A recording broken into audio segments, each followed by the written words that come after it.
Oh, perkenalkan, nama saya Nilu Winda Melani dengan NIM A111231882.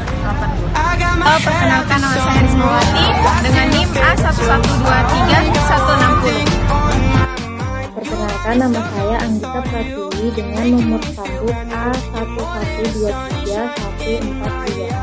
Halo, perkenalkan, nama saya Astrid Tanabar dengan NIM A1123154. Perkenalkan, nama saya Rendra Galuh, NIM A1123170.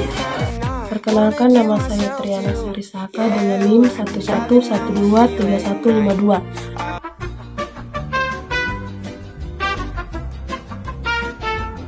Saya dari kelompok 2 akan memaparkan tentang materi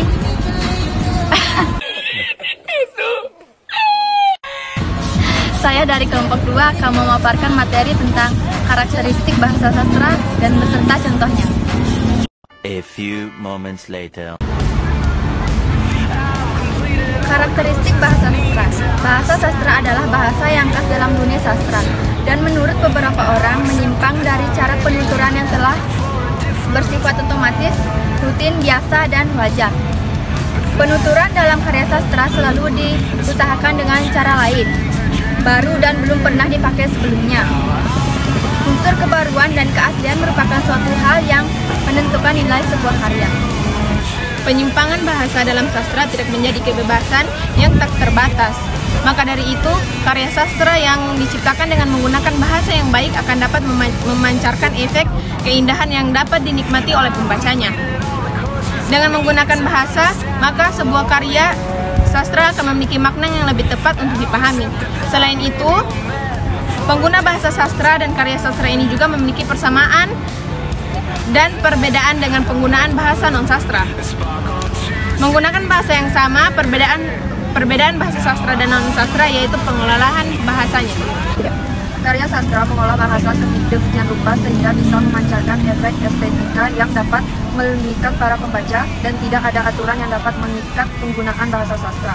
Lain hal, bahasa non-sastra yang menggunakan bahasa formal atau bahasa baku dan terikat oleh aturan. Fungsi umum bahasa adalah sebagai alat komunikasi sosial. Di dalam masyarakat ada komunikasi atau saling hubungan antar anggota. Oke, lanjut. Untuk keperluan itu sendiri digunakan suatu wahana yang dinamakan bahasa. Dengan demikian, setiap masyarakat dipastikan memiliki dan menggunakan alat komunikasi sosial tersebut. Tidak ada masyarakat tanpa bahasa dan tidak ada bahasa tanpa adanya masyarakat. Menurut teori struktural, bahasa dapat didefinisikan sebagai sistem tanda arbitrer yang konstitusional. Berkaitan dengan sistem, bahasa bersifat sistemik dan sistematik. Bahasa bersifat sistematik karena mengikuti ketentuan atau kaidah-kaidah yang teratur. Dan bahasa yang bersifat sistemik karena bahasa itu sendiri merupakan suatu sistem atau subsistem. Juga terjadi penyimpangan atau pengelompokan bahasa yang disebut dengan variasi bahasa atau ragam bahasa. Ragam bahasa terjadi karena faktor tertentu. Dalam tulisan ini akan dijelaskan menganalisa satu ragam bahasa dalam studi sosiologis, yaitu ragam bahasa. Ragam bahasa merupakan salah satu fenomena bahasa dalam sosiolinguistik. Model Minto membedakan bahasa menjadi beberapa macam, yaitu ragam bahasa umum dan ragam bahasa khusus. Ragam bahasa umum adalah ragam bahasa yang biasa digunakan untuk berkomunikasi sehari-hari oleh manusia dalam suatu masyarakat. Dalam penggunaannya, ragam bahasa umum tidak nampak ada hal yang spesifik. Semua susunan gramatikalnya berdasarkan konstruksi yang telah disepakati bersama. Selain ragam bahasa umum, ada juga ragam bahasa khusus, yaitu ragam bahasa yang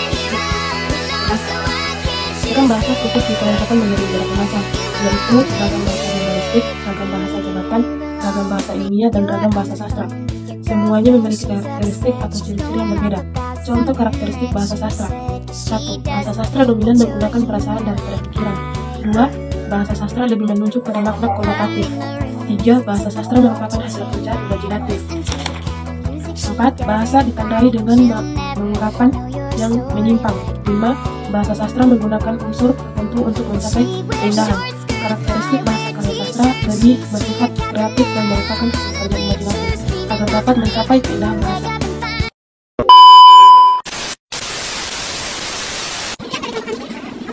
Sekian dari kelompok kami kurang lebihnya mohon maaf.